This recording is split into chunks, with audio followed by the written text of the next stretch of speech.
الحمد لله وكفى وسلام على عباده الذين اصطفى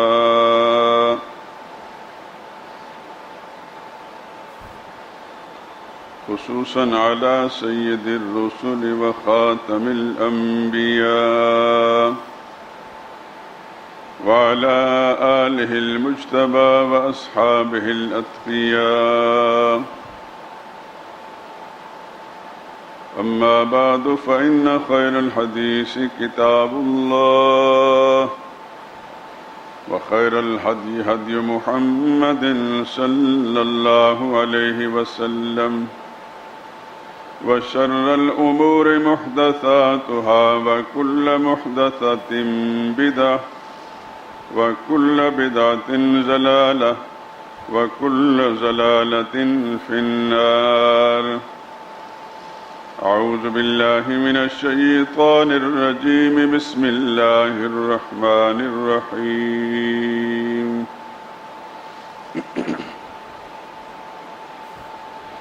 لقد رضي الله عن المؤمنين إذ يبايعونك تحت الشجرة فعلم ما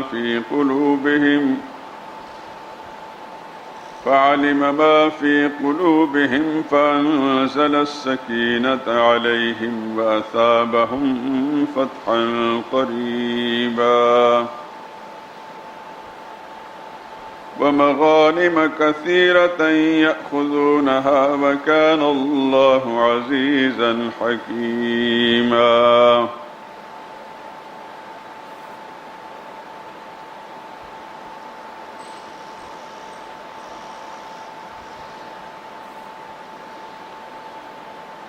یقیناً راضی ہو گیا اللہ ان ایمان والوں سے جو میرے نبی آپ سے بیعت کر رہے تھے درخت کے نیچے، اور جو سچائی اور اخلاص ان کے دلوں میں تھا وہ اللہ نے معلوم کر لیا اور ان پر تسلی نازل فرمائی اور انہیں جلد فتح عنایت فرمائی، اور بہت سی غنیمتیں جو انہوں نے حاصل کی، اور اللہ غالب حکمت والا ہے. سبحان ربک رب العزت عما یصفون وسلام علی المرسلین والحمد للہ رب العالمین.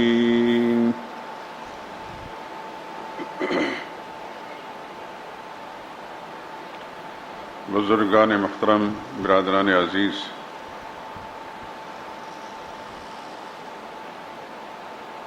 قرآن حکیم کے 26ویں پارے میں سورہ فتح، جو قرآنی ترتیب کے لحاظ سے 48ویں نمبر کی صورت ہے، اس کی 2 آیات 18 اور 19 تلاوت کی اور ترجمہ بھی آپ کی خدمت میں پیش کیا. ان آیات کریمہ کو سمجھنے سے پہلے کچھ تمہیدی گفتگو، جس سے کم از کم مضمون کے سمجھنے میں آسانی رہے گی، آپ کی خدمت میں پیش کرنا چاہتا ہوں.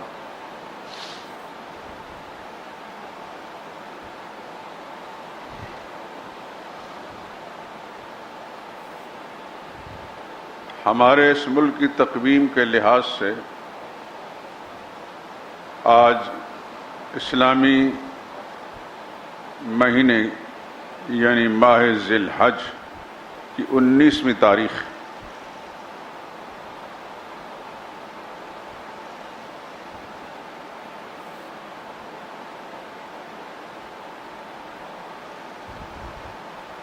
اس مہینے کی 18ویں تاریخ کو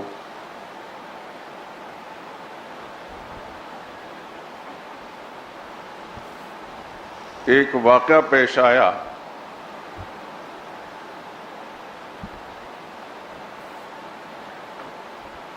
وہ یہ کہ سرور کائنات صلی اللہ علیہ وسلم کے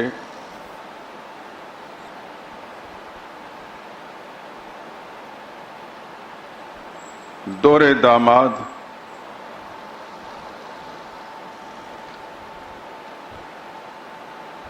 اسلام میں داخل ہونے والے خوش نصیبوں میں چوتھے نمبر کے مسلمان، ان سے پہلے 3 آدمی اسلام میں داخل ہوئے۔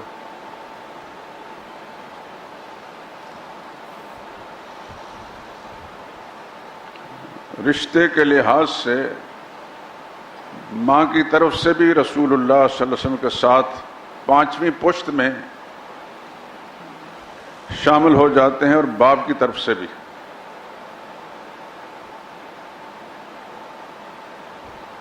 حضور صلی اللہ علیہ وسلم ہاشمی خاندان سے تعلق رکھتے تھے، اور آپ کے یہ دوہرے داماد جو واقعہ یہ ہے کہ اللہ کے رسول کے بھی محبوب ہیں اور اللہ کے بھی محبوب ہیں، جیسے آگے چل کر آپ کو پتہ چلے گا۔ ان کا خاندان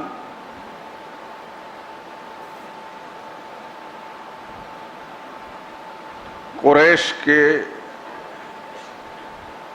جو متعدد شاخیں تھیں، ایک شاخ میں محمد مصطفیٰ صلی اللہ علیہ وسلم تھے جو بنو ہاشم کی شاخ تھی، دوسری شاخ میں سیدنا عثمان تھے رضی اللہ تعالیٰ عنہ جو بنو امیہ کہلاتے تھے۔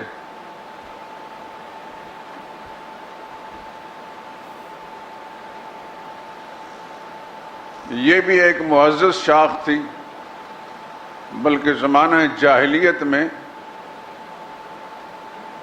ان کے خاندان کو یہ شرف حاصل تھا کہ جب بھی فریق مخالف کے ساتھ کوئی جنگ اور لڑائی ہوتی تو بنو امیہ کے لوگ قیادت ان کے ہاتھ میں ہوتی تھی، یعنی سپہ سالار لشکر کے بنو امیہ میں سے ہوتے تھے۔ یہ مختلف ڈیوٹیاں تقسیم کی ہوتی تھیں۔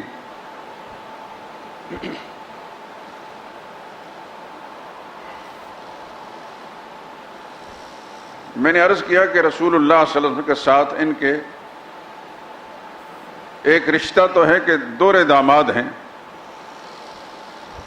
سرور کائنات صلی اللہ علیہ وسلم کی 2 صاحبزادیاں سیدہ رقیہ رضی اللہ تعالی عنہا اور سیدہ ام کلثوم رضی اللہ تعالی عنہا یکے بعد دیگرے ان کے نکاح میں آئیں، یعنی بڑی ہمشیرہ حضرت رقیہ کا جب انتقال ہو گیا تو پھر محمد مصطفیٰ صلی اللہ علیہ وسلم نے اپنی دوسری صاحبزادی حضرت ام کلثوم ان کی زوجیت میں دے دی، اور حدیث کی کتابوں میں آتا ہے کہ میرے پاس جبریل امین نازل ہوئے اور انہوں نے آ کر مجھے بتایا کہ اپنی دوسری بیٹی کا نکاح بھی عثمان سے کر دیں۔ ما زوجت عثمان الا بوحی من السماء، میں نے اپنی بیٹی عثمان کو آسمانی وحی کے حکم کے مطابق دی ہے۔ میں نے جو عرض کیا نا کہ اللہ کے نبی کے بھی محبوب تھے، اللہ کے بھی محبوب تھے، اللہ کے محبوب نہ ہوتے تو آسمان سے وحی اللہ پیغمبر پر نازل نہ فرماتے کہ اپنی دوسری صاحبزادی بھی ان کے نکاح میں دے دیں۔ یہ ذہن نشین فرما لیجئے کہ آدم کی اولاد میں آج تک ایسا کوئی انسان نہیں گزرا جس کے نکاح میں کسی نبی کی 2 بیٹیاں ہوں سوائے حضرت عثمان کے۔ رسول اللہ سے پہلے بھی جتنے انبیاء 1 لاکھ کئی ہزار پیغمبر گزرے ہیں، کسی نبی کی 2 بیٹیاں کسی امتی کے گھر میں نہیں رہیں سوائے محمد مصطفیٰ صلی اللہ علیہ وسلم کے، کہ ان کے اس امتی، اس ساتھی، اس صحابی ایک رشتے کے لحاظ سے یہ رسول اللہ صلی اللہ علیہ وسلم کی پھوپھی زاد بہن کے بیٹے تھے۔ ان کی والدہ بھی مسلمان ہو گئی تھی، ان کی والدہ کا نام تھا اروا۔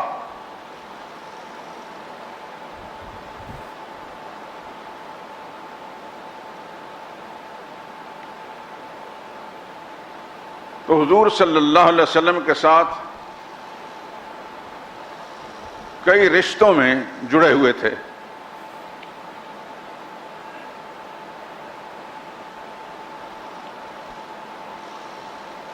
حدیث کی کتابوں میں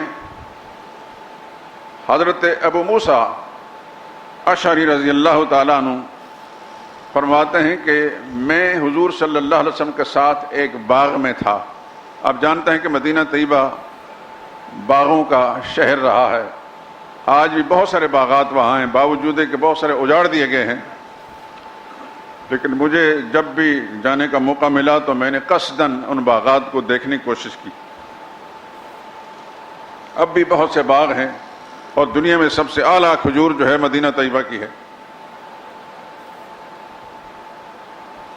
تو میں ایک باغ میں تھا حضور صلی اللہ علیہ وسلم کے ساتھ، باغ کا دروازہ بند تھا، باہر سے کسی شخص نے دروازے پر دستک دی، دروازہ کھلوانا چاہا تو حضور صلی اللہ علیہ وسلم فرمایا کہ دروازہ کھول دو، جو بھی آنے والا آئے اس کو جنت کی بشارت دے دو۔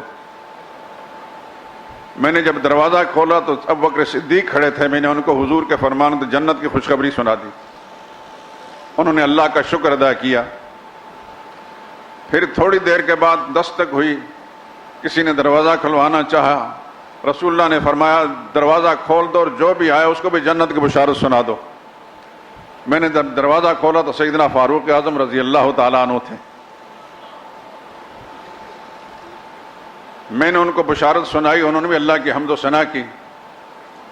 پھر دروازے پر دستک ہوئی، حضور نے اسی طریقے سے فرمایا کہ دروازہ کھول دو، جو بھی سامنے آئے اس کو جنت کی بشارت دے دو۔ یہ یاد رکھیے کہ جنت کی بشارت جو ہے ویسے نہیں بیٹھے بیٹھے، اللہ کا نبی جو ہے کسی کو جنت کی بشارت دیتے ہیں، اللہ کی وحی کے ذریعے سے دے رہے ہیں۔ قرآن کریم آپ تلاوت کرتے ہیں، اللہ کرے کہ میری یہ اپیل، میری گزارش جو ہر بیان کے اندر میں کرتا ہوں کہ قرآن کریم سے تعلق جوڑ لیں، انشاءاللہ زندگی یہاں بھی کامیاب ہو جائے گی، وہ اللہ کے سامنے سرخرو ہو کر جائیں گے۔ قرآن کریم کے اندر موجود ہے ما ینطق عن الہوا، نبی اپنی خواہش سے نہیں بولتے، ان هو الا وحی یوحی، وہ اللہ کی وحی سے بولتے ہیں۔ تو نبی کریم نے فرمایا صلی اللہ علیہ وسلم کہ جو سامنے آئے اس کو جنت کی بشارت دے دو، یہ اللہ کی وحی کے ذریعے سے بشارت دی جا رہی تھی۔ چنانچہ تیسرے آدمی جب دروازہ کھولا گیا، دیکھا سیدنا عثمان رضی اللہ تعالیٰ عنہ، ان کو بھی رسول اللہ صلی اللہ علیہ وسلم کی طرف سے پیغام سنایا کہ حضور نے فرمایا کہ آنے والوں جنت کی بشارت سنا دو۔ انہوں نے اللہ کی حمد و ثنا کی، اور ساتھ ہی حضور صلی اللہ علیہ وسلم نے یہ فرمایا تھا کہ ان کو بڑے امتحانات آئیں گے، آزمائش آئیں گے۔ بس یہ تین آدمی یکے بعد دیگر داخل ہوئے اور جنت کی بشارتیں ان کو سنائی گئیں۔ ایک دوسری حدیث کے اندر آتا ہے کہ حضور صلی اللہ علیہ وسلم کے ساتھ ابو بکر بھی تھے، حضرت عمر بھی تھے، حضرت عثمان بھی تھے۔ احد پہاڑ آپ نے دیکھا ہے، اس کے دامن میں آپ اکثر جب اللہ تعالیٰ وہاں آپ کو لے جاتے ہیں تو جاتے ہیں۔ سیدنا حمزہ رضی اللہ تعالیٰ عنہ اور 70 دیگر صحابہ کرام کی قبریں ہیں، ساتھ ہی احد پہاڑ بھی ہے۔ حضور صلی اللہ علیہ وسلم اس احد پہاڑ پر چڑھے، ابو بکر و عمر بھی تھے، حضرت عثمان بھی تھے۔ تو احد پہاڑ میں تھوڑا سا لرزہ سا ہے، جیسے زلزلہ کی کیفیت ہوتی ہے۔ تو حضور صلی اللہ علیہ وسلم نے احد پہاڑ کو مخاطب کر فرمایا تھم جا، رک جا، فإنما علیک نبی و صدیق و شہیدان۔ اے احد پہاڑ تھم جا، رک جا، تجھ پر اللہ کا ایک نبی کھڑا ہے، ایک صدیق ہے اور 2 شہید ہیں، یعنی زندگی میں اللہ کے نبی نے جن کو شہادت کی بشارت دے دی۔ ایک حضرت عمر ہیں اور دوسرا عثمان ہیں رضی اللہ تعالیٰ عنہ۔ پھر میرے دوستو، اس میں بے شمار احادیث مبارکہ روایات آپ کو ملیں گی انشاءاللہ۔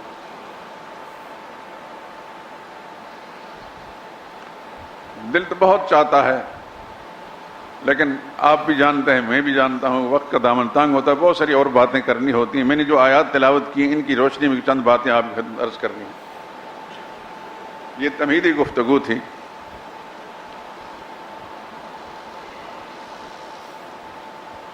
یہی وہ خوش نصیب انسان ہے کہ مکی زندگی میں جب ان کے لیے مشکلات پیدا کی گئیں، سب مسلمانوں کے لیے، ان کے چچا نے ان کو رسی سے باندھا اسلام سے روکنے کے لیے، لیکن انہوں نے کہا جو اسلام کی سچائی دل میں گھر کر چکے ہیں، جان دے سکتا ہوں، اب ایمان نہیں دے سکتا۔ اور بالآخر ان کو اپنی زوجہ مطہرہ سرور کائنات صلی اللہ علیہ وسلم کی جگر گوشہ سیدہ رقیہ رضی اللہ تعالی عنہا کے ساتھ حبشہ کی طرف ہجرت کرنا پڑی۔ حبشہ کے مہاجرین میں سے یہ سب سے ابتدائی میں ہجرت کرنے والے ہیں سیدنا عثمان رضی اللہ تعالیٰ عنہ۔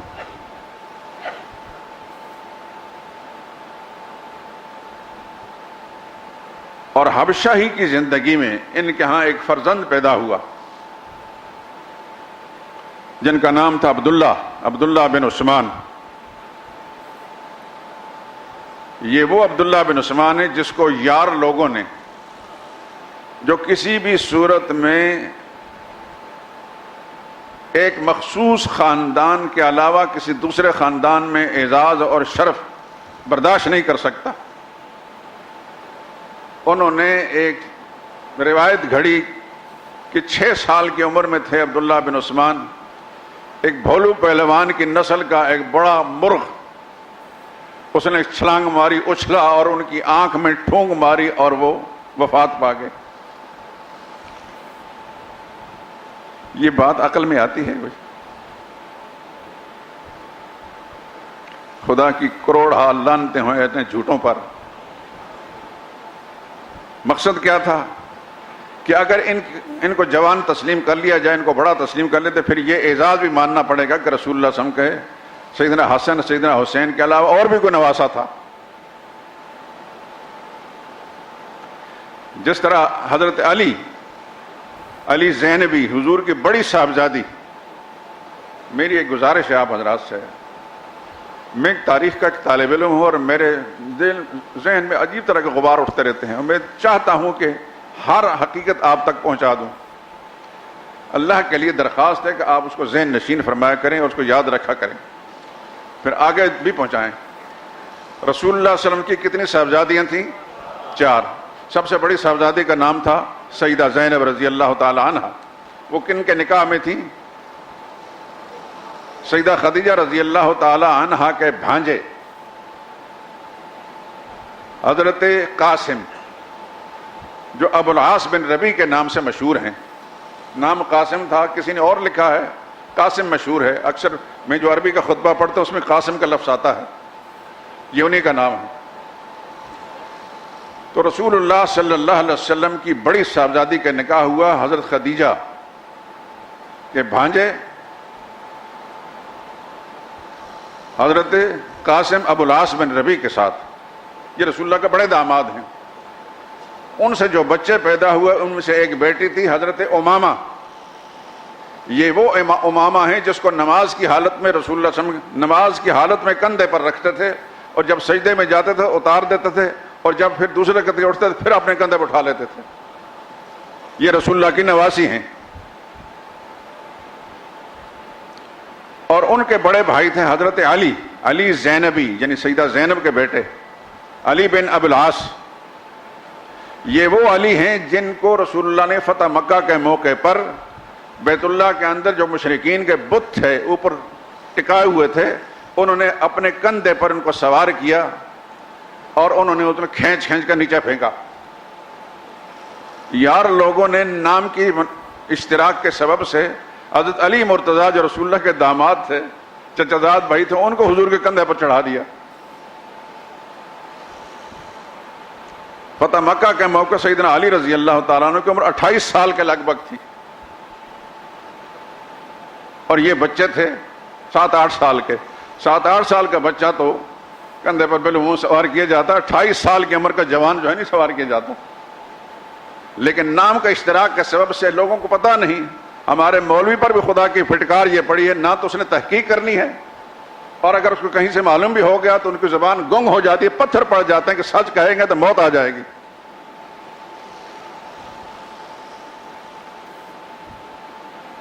تو حضور صلی اللہ علیہ وسلم کے بڑے نواسے کا نام ہے علی. یہ وہ علی ہیں جن کو بھی بچپن میں دشمنوں نے مار دیا کہ 5-6 سال کی عمر میں فوت ہو گئے. یہ علی زینبی مارکہ یرموک میں شہید ہوئے ہیں، جوان ہوئے. علامہ اقبال کی بانگ درا میں ایک نظم بھی انہی پر ہے.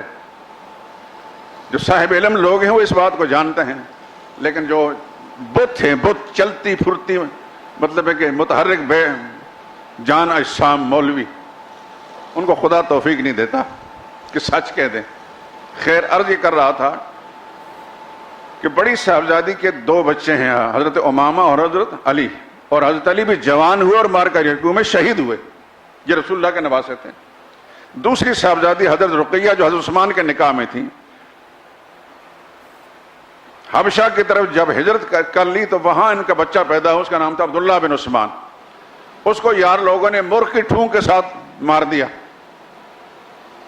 کہ آپ کے پاکستان میں، آپ کے ملک میں، آپ کی زندگی میں ایسا کوئی مرغ دیکھا ہے آپ نے کہ 5-6 سال کے بچے کی آنکھ میں ٹھونک مارے اور مر جائے؟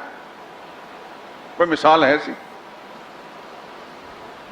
یہ اسی زمانے میں انہوں نے مرغ تیار کر لیا. اصل بات یہ ہے عبداللہ بن عثمان جوان ہوئے، 76 سال کی عمر میں وفات پائی. اور عبداللہ بن عثمان کی نسل افریقہ کے اندر موجود ہے، عثمانی، اور آپ کے ہندوستان پاکستان کے اندر عبداللہ بن عثمان کی نسل موجود ہے.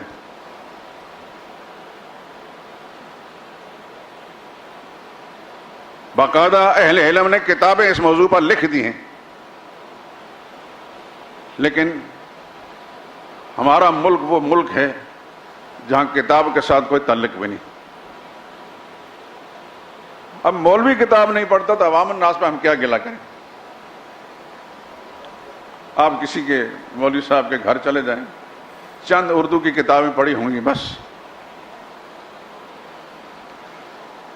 کچھ دن پہلے میں گجرانوالا گیا، ہمارے ایک دوست عالم ہیں، اچھے عالم ہیں، حدیث پڑھاتے ہیں، نام نہیں لیتا کیونکہ میرے دل میں ان کا بڑا احترام ہے. دوست احباب باتیں کرتے رہتے ہیں. میں نے کہا حافظ صاحب آپ کے پاس صحابہ کے تذکرے پر کون سی کتاب؟ تو انہوں نے ایک اردو کتاب کا نام لیا. میں نے کہا حضرت آپ تو عالم ہیں، یہ تو عام دنیا دار آدمی جو اردو خوان ہے وہ ایسی کتابیں پڑھتا ہے، آپ تو عالم ہیں، آپ کے پاس بنیادی کتاب ہونی چاہیے. میں آپ کے مقابلے میں معمولی سے طالب علم ہوں، میرے پاس ہی بنیادی کتابیں موجود ہیں، جو جتنی مشہور کتابیں ہیں کئی جلدوں پر مشتمل میرے پاس بھی ہیں. کہنے کا مقصد یہ ہے کہ آپ کتاب پڑھنا پڑھانا جو ہے یہ ممنوع ہو چکا ہے. حقائق کی تلاش، انا للہ و انا الیہ راجعون. عرض کر رہا تھا کہ عبداللہ بن عثمان کی اولاد افریقہ کے اندر موجود ہے. عبداللہ بن عثمان پاکستان ہندوستان میں جتنے عثمانی ہیں، مفتی اعظم پاکستان مفتی محمد شفیع صاحب کراچی والے، مولانا تقی عثمانی، رفیع عثمانی، یہ انہیں کی اولاد میں سے ہیں. اور آپ کے لیے، آپ کی معلومات میں اضافہ کرنے کے لیے، مظفر آباد شہر جس شخص نے آباد کیا تھا، جس کے نام پر نواب مظفر خان، یہ عثمانی تھے.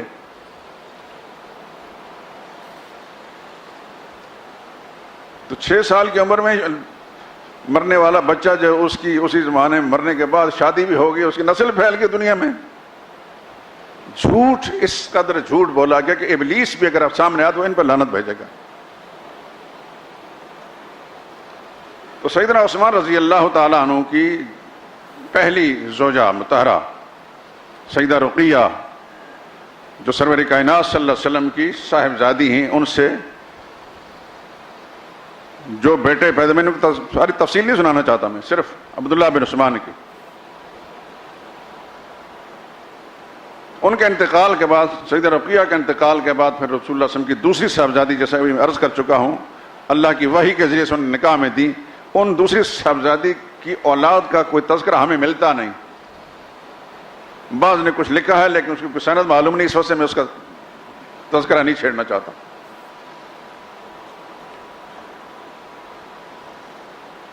اس طرف سے تو رسول اللہ صلی اللہ علیہ وسلم کے دو داماد ہیں. دوسری جانب سے بنو امیہ کے ساتھ تعلق رکھنے کی وجہ سے رسول اللہ صلی اللہ علیہ وسلم کی ایک پھوپھی زاد بہن ہے. حضور صلی اللہ علیہ وسلم کی کتنی پھوپھیاں تھیں؟ 6 تھیں. حضور کے چچا کتنے تھے؟ یعنی آپ کے والد گرامی کو چھوڑ کر صحیح تحقیق کے مطابق 9 چچا تھے. 10ویں جناب عبداللہ تھے. اور ان 9 میں سے مسلمان کتنے تھے؟ 2.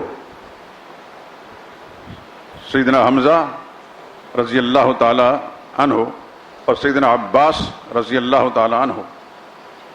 ان 6 پھوپھیوں میں سے 2 غیر مومن تھیں، ام الحکیم یا ام الحکم البیضا، یہ ایمان نہیں لائیں، اور دوسری تھی ان کا نام برہ تھا، وہ ایمان نہیں لائی۔ باقی 4 پھوپھیاں جو ہیں مسلمان ہیں۔ اور میں نے قصداً تحقیق کی، الحمدللہ حافظ بن حجر عسقلانی نے ان کی جو ضخیم کتاب ہے صحابہ کے تذکرے پر، انہوں نے باقاعدہ ان کا تذکرہ لکھا ہے اور ان کا ایمان ثابت کیا ہے۔ حضرت صفیہ جو رسول اللہ صلی اللہ علیہ وسلم کی پھوپھی ہیں، یہ تو مشہور ہے، ہر ایک مولوی بیان کرتا ہے، لیکن 3 اور بھی مومن ہیں۔ ایک درخواست آپ سے کرتا ہوں، پہلے بھی کی ہے، میرے لیے دعا کریں آپ۔ میں سمجھتا ہوں جب دعا کریں گے نا دل سے نکلے گی، اور دل کے نکلی ہوئی بات کو اللہ پاک ضرور قبول فرمائیں گے۔ کہ میں کچھ لکھنا چاہتا ہوں اس موضوع پر، لیکن جسے کہتے ہیں نا خاطر جمع کرنا، ابتدا کرنا، وہ کام ہو نہیں رہا۔ بہت ساری چیزیں میرے ذہن کے اندر ہیں، میں اس پر لکھنا چاہتا ہوں۔ یہ جتنے مخفی گوشے ہیں بات، اس پر میں لکھنا چاہتا ہوں بادلائل۔ اگر مجھے اللہ نے توفیق دے دی تو انشاءاللہ آپ حضرات کو بھی فائدہ پہنچے گا، آپ کی نسلوں کو فائدہ پہنچے گا، لیکن دعا کرنا شرط ہے آپ کی، تاکہ اللہ تعالیٰ مجھے توفیق دے دیں۔ سیدنا عثمان رضی اللہ تعالیٰ عنہ پوری زندگی جسے کہتے ہیں نا فنا فی الرسول، ابوبکر صدیق کا رتبہ تو سب سے بڑا ہے فنا فی الرسول ہونے میں، لیکن اس کے بعد پھر فنا فی الرسول کے اگر صحیح مصداق رہیں کوئی تو سیدنا عثمان تھے رضی اللہ تعالیٰ عنہ۔ اللہ تعالیٰ نے ان کو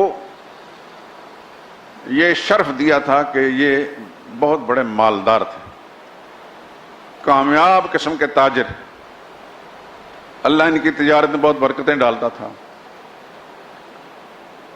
حدیث کی کتاب میں ایک واقعہ آتا ہے، آپ نے پڑھا بھی ہوگا، سنا دیتا ہوں۔ ایک دفعہ مدینہ طیبہ میں بہت سارا خشک سالی قحط سالی ہوئی، غذائی اجناس کی بڑی قلت تھی۔ اسی زمانے میں حضرت عثمان رضی اللہ تعالیٰ نے جو ملک شام یا دور دراز علاقوں کی تجارت ان کی پھیلی ہوئی تھی، وہاں سے کئی 100 اونٹ غلے سے لدے ہوئے آئے، اور مدینہ طیبہ کے لوگ جو غذائی اجناس کے متلاشی تھے وہ بھاگ پڑے لینے کے لیے، تو بھاؤ پوچھنے لگے۔ تو سیدنا عثمان رضی اللہ تعالیٰ عنہ کہنے لگے نہیں، میں دگنی قیمت پر دوں گا، یعنی اگر کوئی چیز 10 روپے ملتی ہے تو فرمایا نہیں، دگنی قیمت پر دوں گا۔ وہ سوچ میں پڑ گئے، حضرت عثمان نے پیسے تھوڑے لینے تھے۔ جب لوگ اپنے افلاس کے سبب سے کچھ مایوس سے ہونے لگے، اعلان کر دیا کہ سارے کا سارے جتنے بھی سارا غلہ مدینہ کے فقراء مساکین تقسیم ہے۔ کس کس خوبی کا تذکرہ کریں میرے دوستو، کون سا ایسا موقع آیا ہے مسلمانوں پر مشکل، اور اس میں سیدنا عثمان رضی اللہ تعالیٰ عنہ ان کی مدد کے لیے کھڑے نہ ہوئے ہو۔ غزوہ تبوک کا واقعہ تو آپ نے بارہا مجھ سے بھی اور علماء سے سنا، کتابوں میں پڑھا ہوگا۔ یہ حضور کی زندگی کا سب سے مشکل ٹائم تھا، بہت بڑی دشمن قوم کے ساتھ مقابلہ تھا۔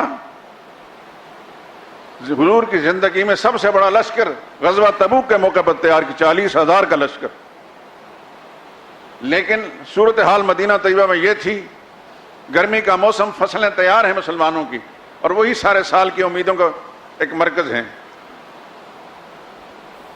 اس اسنا میں اللہ کے نبی کا حکم آ گیا کہ چلنا ہے سب نے۔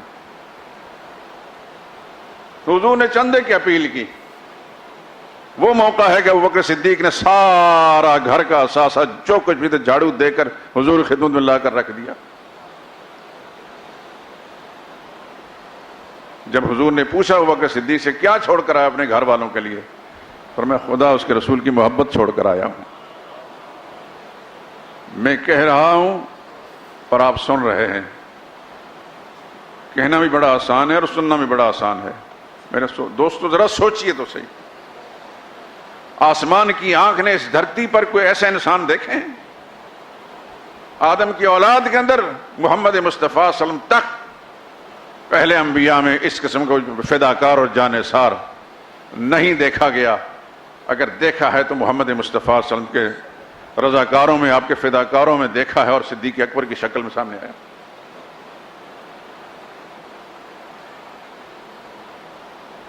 اس موقع پر حضرت فاروق اعظم رضی اللہ تعالیٰ نے اپنا آدھا مال اللہ کے نبی کی خدمت پیش کر دیا، اور دل میں یہ سوچنے لگے آج میں ابوبکر سے بڑھ جاؤں گا،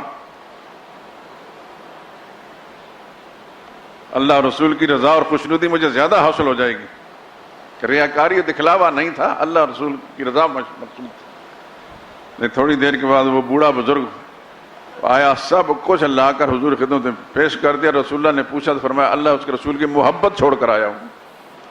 اس وقت حضرت فاروق اعظم نے یہ دل میں طے کر لیا، ٹھان لی کہ آئندہ کبھی نہیں سوچوں گا اس آدمی سے بڑھنے کا، میرا رب چاہتا ہی نہیں کہ اس سے آگے کوئی بڑھ سکے۔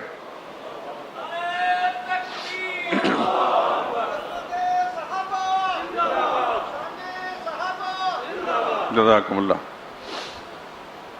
یہ وہ موقع تھا کہ جب رسول اللہ صلی اللہ علیہ وسلم نے چندے کی اپیل کی تو اس سے پہلے انہوں نے سیدنا عثمان رضی اللہ تعالیٰ نے حضور کی خدمت عرض کیا، یا رسول اللہ 1/3 لشکر، 13,000 لشکر، اس کا سارا سفر کا سامان، ہتھیار، غذائی اجناس، جو کچھ بھی ہے یہ میں پیش کروں گا۔ پھر بھی ان کی فیاضی کا شوق کم نہیں ہوا، تو پھر اٹھے، حضور سے اجازت لی، یا رسول اللہ میں کچھ کہنا چاہتا ہوں۔ 1000 اونٹ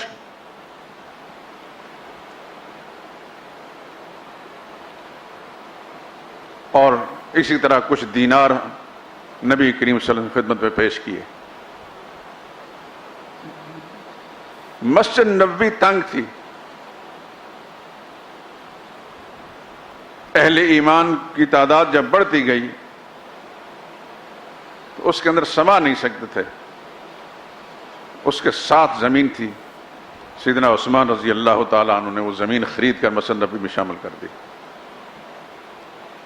اور تمام مواقع جتنے بھی آئے تو اللہ کے نبی نے فرمایا کون ہے وہ آدمی جو اللہ سے جنت حاصل کرنا چاہتا ہے یہ کام کر کے؟ سیدنا عثمان نے یہ کر لیا۔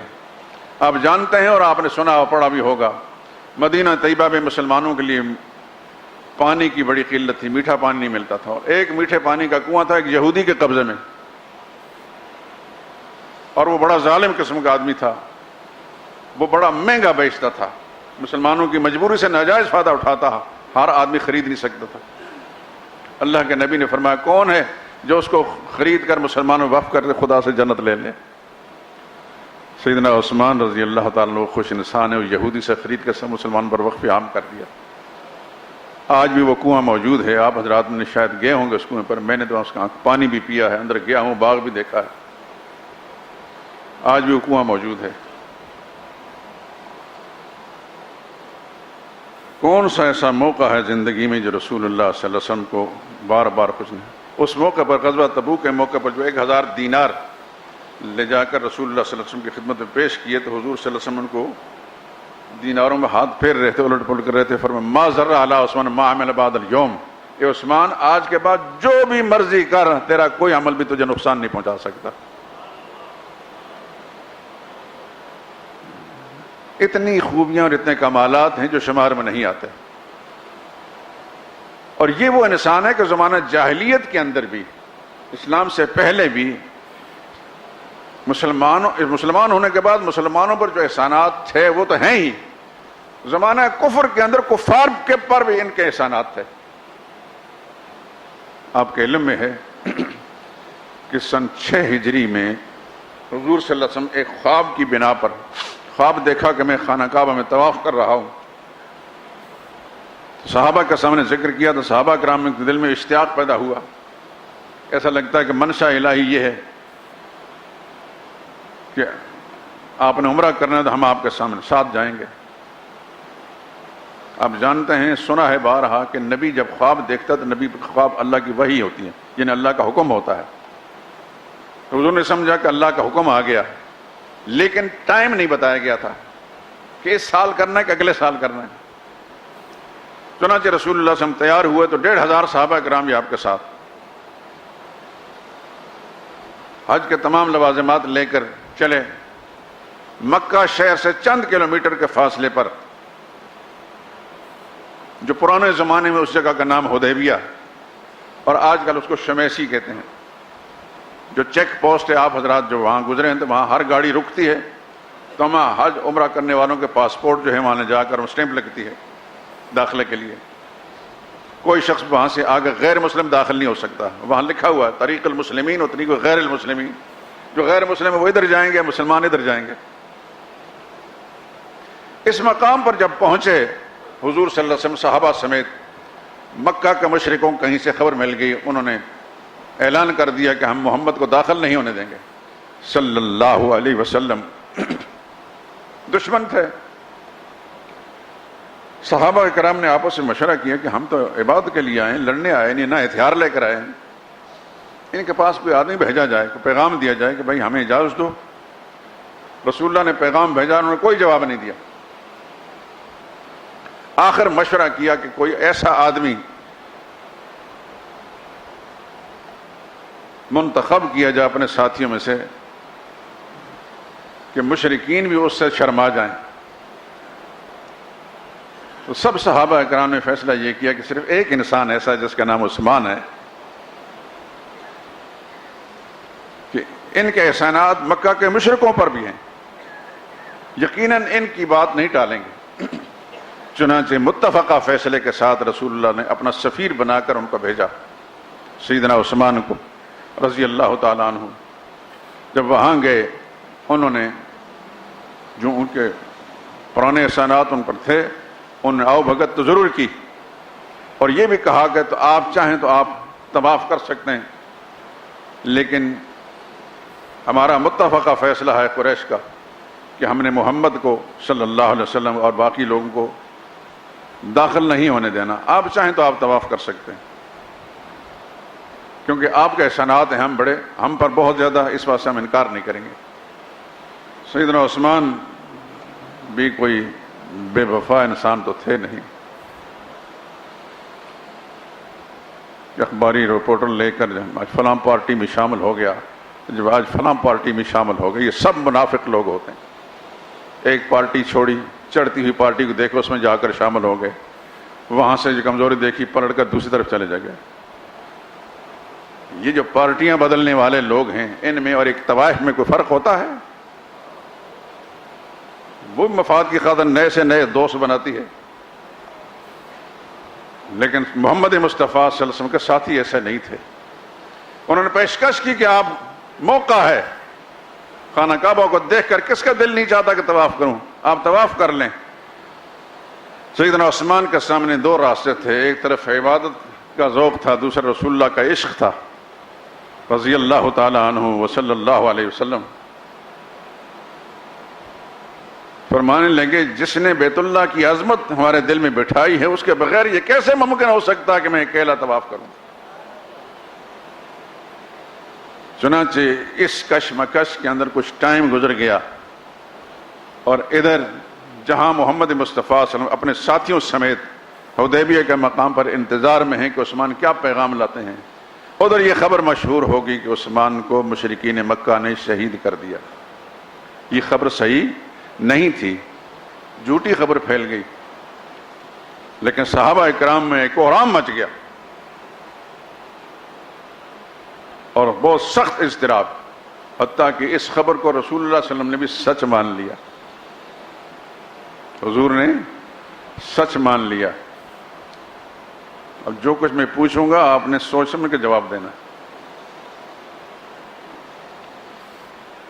حضرت عثمان مکہ معظمہ میں حیات تھے، زندہ تھے، نمازیں پڑھتے ہوں گے کہ نہیں پڑھتے ہوں گے؟ سوچ کر جواب دیں۔ اور نماز کے تشہد میں عبدہ رسولوں کے بعد کیا پڑھا جاتا ہے؟ پڑھیں ذرا، اللہم صلی علی محمد وعلی آل محمد کما صلیت علی ابراہیم وعلی آل ابراہیم انک حمید مجید، اللہم بارک علی محمد وعلی آل محمد کما بارکت علی ابراہیم وعلی آل ابراہیم انک حمید مجید۔ یہ درود کس پر پڑھا گیا؟ نبی کریم صلی اللہ علیہ وسلم پر. تو جب حضور صلی اللہ علیہ وسلم پر درود پاک پڑھا جائے تو حضور کو پہنچتا ہے کہ نہیں پہنچتا؟ پہنچتا ہے.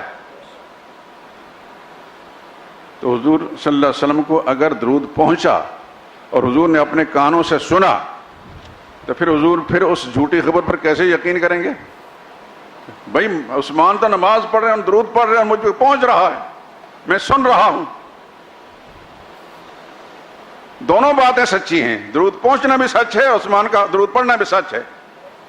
لیکن رسول اللہ صلی اللہ علیہ وسلم نے ان کو شہید یقین کر لیا کہ وہ شہید کر دیے گئے. یہ جو کہا جاتا ہے کہ مسلمان جہاں سے بھی درود پڑھے پہنچتا ہے یقیناً، لیکن یہ بات غلط ہے کہ حضور صاحب اپنے کانوں سے سنتے ہیں. بس یہ اس خزانے میں جمع ہوتا ہے جو خزانہ ہے رسول اللہ صلی اللہ علیہ وسلم پر اللہ کی رحمتوں کا. اس کی سیدھی سی مثال ہے، کوئی آدمی آپ کے اکاؤنٹ کے اندر کوئی رقم بھیجتا ہے اور آپ کو اطلاع نہیں دیتا، بعد میں پتہ چلتا ہے کہ ہاں رقم بھیجی ہوئی ہے کسی فلاں نے.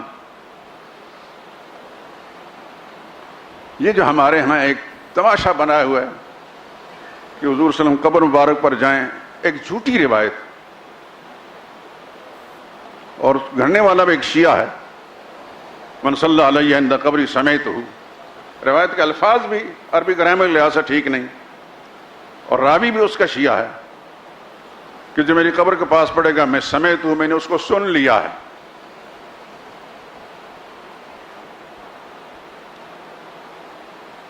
تو تم جاؤ گے مدینہ طیبہ میں روضہ طہر کے پاس، درود پڑھو گے، حضور سنیں گے اور حضور جواب بھی دیں گے.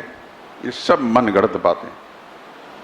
پہنچتا ضرور ہے رسول اللہ صلی اللہ علیہ وسلم کو، اس خزانے میں جمع ہو جاتا ہے جو اللہ کے نبی پر رحمتوں کے خزانے، پوری کائنات کے انسان مسلمان جو اللہ کے نبی پر درود بھیجتے ہیں وہاں جمع ہوتے ہیں، اللہ کی رحمتیں پل پل اللہ کے نبی کو ملتی ہیں صلی اللہ علیہ وسلم. لیکن یہ کہ براہ راست کانوں سے سننا یہ من گڑت بات، اور خاص طور مسجد نبی میں، اس لیے کہ جہاں سے آپ گزرتے ہیں یہ روضہ طہر ہے. نبی کریم صلی اللہ علیہ وسلم قبر مبارک وہ پلاٹ، باہر مسجد سے پلاٹ جو ہے اس کے پاس ہے، درمیان میں 2-3 احاطے ہیں اور نیچے تہ خانے کے اندر ہے.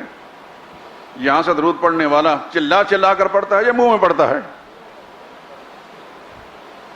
تو دل میں پڑھا جانے والی آواز کو کون سنتا ہے؟ صرف اللہ سنتا، اللہ کے سوا کوئی اور نہیں سنتا. ایک بات تو یہ سمجھانی تھی. دوسری بات، نبی کریم صلی اللہ علیہ وسلم کو اطلاع ملی، صحابہ کو اطلاع ملی، حضرت عثمان کو شہید کر دیا گیا، اور رسول اللہ صلی اللہ علیہ وسلم نے اس بات کو یقین کرنے کے بعد صحابہ اکرام کو ایک کیکر کے درخت کے نیچے کھڑے ہو کر سب صحابہ کو جمع کیا، اور صحابہ میں اضطراب پھیل گیا، پریشانی ہے، نبی کریم صلی اللہ علیہ وسلم پریشان ہے. اور حضور نے اعلان فرمایا، کون ہے آج سر دھڑ کی بازی لگانے کے لیے، مرنے کے لیے تیار ہوتا؟ یہ پہلا موقع ہے کہ نبی نے بیعت لی ہے، بیعت علی الموت. جتنی بیعتیں ہوتی تھیں اصلاح کے لیے ہوتی تھیں کہ اپنے عقیدے کی اصلاح، اپنے کردار کی، اپنے اخلاق کی اصلاح. آج بھی صوفیاء کرام جو نیک لوگ ہیں وہ اگر بیعت لیتے ہیں تو اصلاح کے لیے لیتے ہیں، مال بٹورنے کے لیے نہیں. مال بٹورنے والے مرشد نہیں ہوتے، پیر نہیں ہوتے، وہ دنیا دار لوگ ہوتے ہیں. بیعت علی الاصلاح پہلے بھی تھی، اب بھی ہے، لیکن خال لوگ ہیں. تو حضور صلی اللہ علیہ وسلم یہ پہلا موقع ہے حدیبیہ کے مقام پر کہ 1500 صحابہ اکرام کو قربان کرنے کے لیے اللہ کا نبی اعلان کر دیا. کون ہے قربانی دینے کے لیے؟ میرے سمیت ہم سب عثمان کے لیے قربان ہونے کے لیے تیار ہیں.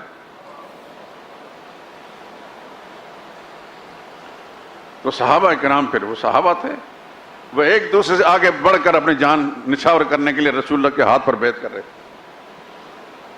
لیکن ادھر عثمان زندہ تھے. تو حضور صلی اللہ علیہ وسلم جان بوجھ کر، یعنی یہ جانتے ہیں کہ عثمان زندہ ہے اور پھر بھی ان کے لیے بیعت لے رہے ہیں، جان بوجھ کر رہے تھے. بات سمجھ میں آ رہی کہ نہیں آ رہی؟ عثمان زندہ تھے لیکن حضور نے اور صحابہ نے ان کو کیا سمجھ لیا؟ شہید کر دیے گئے. لیکن حقیقتاً وہ حیات تھے. تو سب کچھ جاننے والا کون ہے؟ مسئلہ سمجھ میں آ رہا کہ نہیں آ رہا؟ اس میں تو کوئی ہیر پھیر نہیں. بعد میں جب حضرت عثمان کا پتہ چلا کہ وہ حیات ہیں، لیکن اس سے پہلے بیعت ہو چکی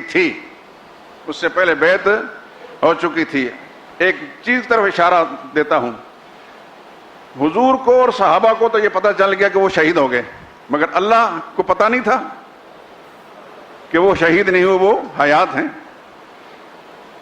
حضور صلی اللہ علیہ وسلم ان کو شہید سمجھ کر ان کے انتقام کے لیے، بدلہ لینے کے لیے بیعت لے رہے ہیں، مگر جس درخت کے نیچے کھڑے ہو کر اللہ کے نبی نے بیعت لی، اللہ کی شان پر قربان جائیں. عثمان کا مقام اتنا بڑا کہ ان کے لیے جو بیعت لی جا رہی ہے، نہ صرف یہ کہ بیعت کرنے والے لوگوں پر کے ایمان پر اللہ نے مہر تصدیق ثبت کر لی، بلکہ اس درخت کا بھی اللہ نے قیامت تک کے لیے ذکر کر دیا.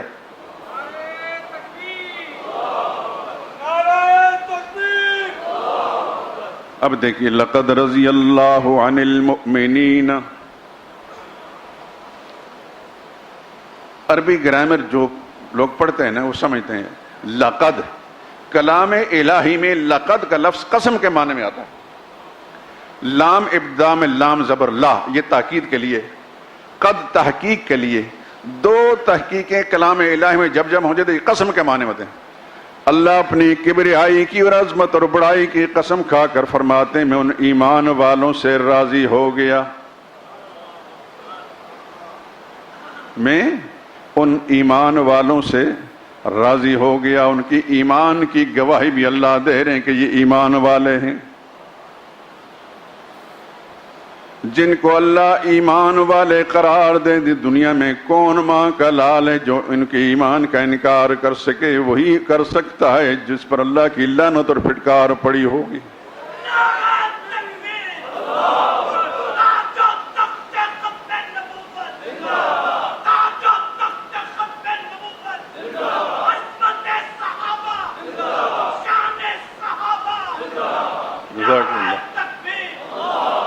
جزاکم اللہ.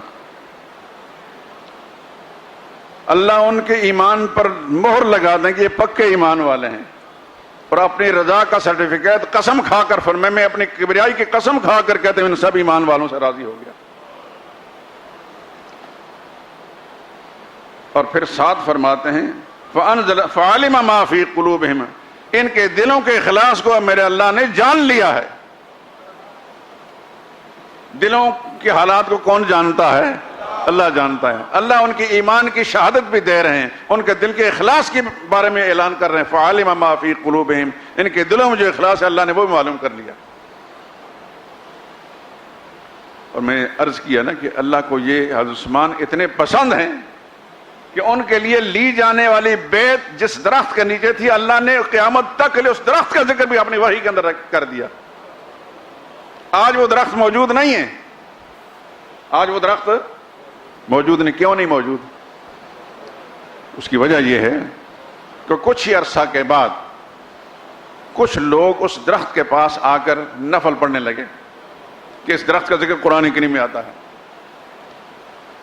فاروق اعظم کی دور رس نگاہیں، عقابی نگاہیں دیکھ رہی تھیں آج اگر اس کا انسداد نہ کر دیا گیا تو آنے والے زمانے میں کہیں اس درخت کی پوجا نہ شروع ہو جائے. چنانچہ فاروق اعظم رضی اللہ تعالیٰ نے وہ درخت کٹوا دیا. درخت موجود نہیں، اس کا ذکر قرآن میں موجود ہے. آپ یہ جانتے ہیں نا کہ اللہ تعالیٰ مجھے بھی اور آپ کو بھی آمین دل سے اخلاص رکھیں اپنے گھر کی زیارت نصیب فرمائے. اللہ مجھے اور آپ کو بھی حجر اسود کا بوسہ لینے کی توفیق نصیب فرمائے. آدم علیہ السلام سے لے کر امام الانبیاء تک ہر نبی نے بوسہ لیا حجر اسود کا، اور صبح قیامت تک کے لیے اہل ایمان اس کو بوسہ لیتے رہیں گے جب تک اللہ نے اس دھرتی پر بیت اللہ کو رکھنا ہے. جب اٹھا لیا جائے گا پھر کوئی بوسہ نہیں دے سکے گا. فاروق اعظم جس وقت حجر اسود کے سامنے آتے ہیں، حدیث میں آتا ہے، تو بوسہ لینے سے پہلے اس کو مخاطب کرتے ہیں. یہ میرے اور آپ کے لیے ایک سبق ہے دوستو، عقیدہ کتنی اہم چیز ہے. اور کم از کم بس شہداء والو آپ تو انکار نہیں کر سکتے کہ مجھے اللہ نے جتنی استعداد و صلاحیت دی ہے، عقیدہ کا مسئلہ جو ہے میرا ہمیشہ ترجیح بنیادوں پر رہا. انشاءاللہ یہ مسجد کی دیواریں اور اس کے پتھر اور جہاں یہ آواز پہنچتی کل میرے حق میں گواہی ضرور دیں گے. فاروق اعظم حجر اسود کو بوسہ دینے سے پہلے فرماتا یا حجر انی لعالم انک حجر، اے پتھر میں جانتا ہوں کہ تو پتھر ہی ہے، لا تنفع ولا تضر، نہ تو فائدہ دے سکتا ہے نہ نقصان میں مبتلا کر سکتا ہے، میں تمہیں چومنا چاہتا ہوں نفع نقصان کا مالک سمجھ کر نہیں، بلکہ لولا ان رسول اللہ صلی اللہ علیہ وسلم قبلک، اگر میرے آقا حضرت محمد نے تمہیں نہ چوما ہوتا ما قبلتک، قط میں کبھی تجھے نہ چومتا۔ اپنے نبی کی اتباع میں چوم رہے ہیں، نبی نے نفع نقصان کا مالک سمجھ کر نہیں، اللہ کے حکم مطابق اس کو چوما ہے، ہر نبی نے چوما ہے، آج ہر مسلمان اسی طریقے سے حضور کے اتباع میں چومتا ہے، لیکن نفع اور نقصان کا مالک کون ہے؟ وہ جو آسمان و زمین کا مالک ہے۔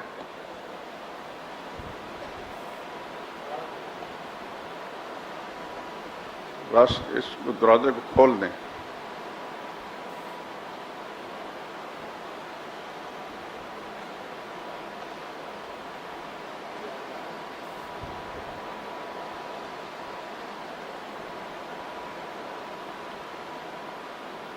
کون ہے؟ اچھا، ماشاء اللہ۔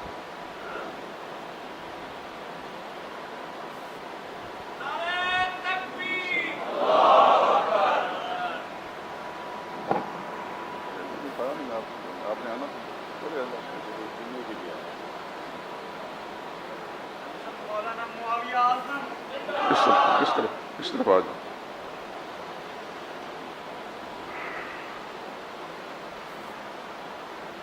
ایک بات کہہ کر بات ختم کرتا ہوں۔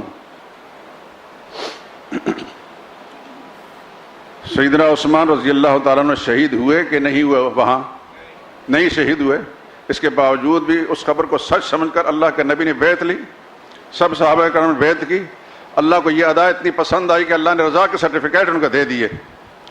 اس کا معنی یہ ہوا کہ سیدنا عثمان اتنے قیمتی انسان ہیں کہ اللہ کا نبی اپنے 7,500 صحابہ کرام کو قربان کرنے کے لیے تیار ہو گئے، ہوئے کہ نہیں ہوئے؟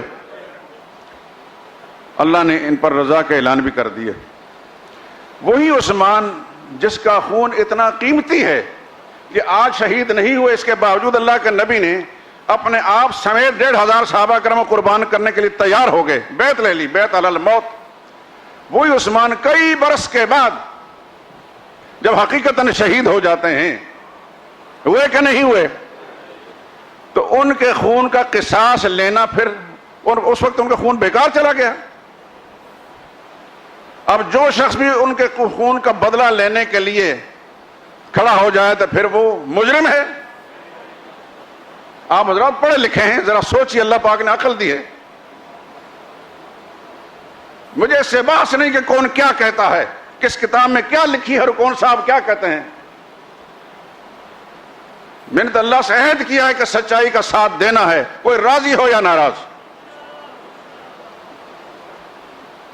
سیدنا معاویہ رضی اللہ تعالیٰ عنہ نے اس وقت سیدنا عثمان رضی اللہ تعالیٰ عنہ کے قاتلین سے قصاص لینے کا فیصلہ کیا۔ ان کا فیصلہ غلط تھا یا صحیح تھا؟ کس مولوی کو، کس پیر کو کیا ہمت ہے، کیا جرت ہے وہ یہ کہے کہ حضرت معاویہ کا موقف غلط تھا؟ تمہاری حیثیت کیا ہے؟ ان کے قدموں جوتیوں کے تلووں کے ساتھ لگی ہوئی مٹی جو ہے اس کے برابر بھی تم نہیں ہو۔ عبداللہ بن مبارک بہت بڑے محدث، امام بخاری کے استاد ابو حنیفہ کے شاگرد، ان کی مجلس فقہی کا ایک رکن ہیں، بہت بڑے ولی اللہ ہیں۔ وہ کہتے ہیں الغبار الذی دخل انف فرس معاویہ مع رسول اللہ صلی اللہ علیہ وسلم خیر من الف عمر بن عبد العزیز۔ کسی نے پوچھا عمر بن عبد العزیز اچھے ہیں یا معاویہ؟ سیدنا معاویہ صحابی رسول ہیں کہ نہیں؟ شرح صدر سے کہہ رہے ہیں یا ڈر ڈر کر کہہ رہے ہیں؟ سیدنا معاویہ صحابی رسول ہیں کہ نہیں؟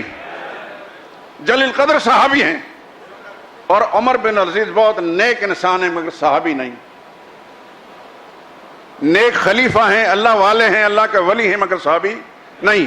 کسی نے پوچھا، مجدد الفسان نے لکھا ہے، کس ہے پرسید، کس شخص نے پوچھا کہ ان دونوں میں سے افضل کون ہے؟ انہوں نے کہا کیا بات کہہ رہے ہو، کہاں صحابی اور کہاں غیر صحابی؟ فرمایا صحابی برابر ہونا درکن الغبار الذی، وہ گرد و غبار دخل انف فرس معاویہ مع رسول اللہ صلی اللہ علیہ وسلم، جو رسول اللہ صلی اللہ علیہ وسلم کے ساتھ میدان جہاد میں جاتے تھے گھوڑے پر سوار ہو کر، اور ان کے ٹاپوں سے اڑ اڑ کر جو گرد و غبار حضرت معاویہ کے گھوڑے کے ناک میں بیٹھتی تھی، خیر من الف عمر بن عزیز، 1000 عمر بن عزیز سے بھی وہ گرد و غبار زیادہ قیمتی ہے۔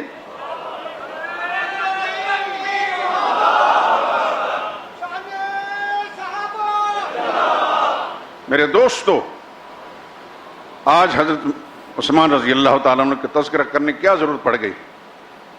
حالانکہ میرا موضوع تو وہ دوسرا چل رہا تھا۔ آج یعنی 18 تاریخ، آج 19 ہے، کل 18 تاریخ گزر چکی، 18 ذی الحج کو سیدنا عثمان کا یوم شہادت ہے۔ اہل ایمان خوش نصیب انسان دنیا بھر کے اندر حضرت عثمان کی شہادت کا تذکرہ کرتے ہیں، لیکن کچھ ازلی نسلی بدبخت ان کے یوم شہادت پر عید مناتے ہیں، اور آپ جانتے ہیں اس بات کو۔ اس واسطے جہاں وہ اپنے اس موقف کو نہیں چھوڑتے، باطل موقف کو، ہمارا ایمان، دینی ایمان، اخلاص اور یہ اخلاقی فرض بنتا ہے کہ ہم سیدنا عثمان رضی اللہ تعالیٰ عنہ کا تذکرہ کریں اور مسلمانوں کے دل میں ان کی عظمت بٹھائیں۔ میری ایک گزارش ہے آپ حضرات سے، اپنے گھروں کے اندر بھی اس کا تذکرہ کیا کریں، اپنے گھروں میں بھی تذکرہ کیا کریں، اپنے حلقہ احباب میں بھی اس کا تذکرہ کیا کریں۔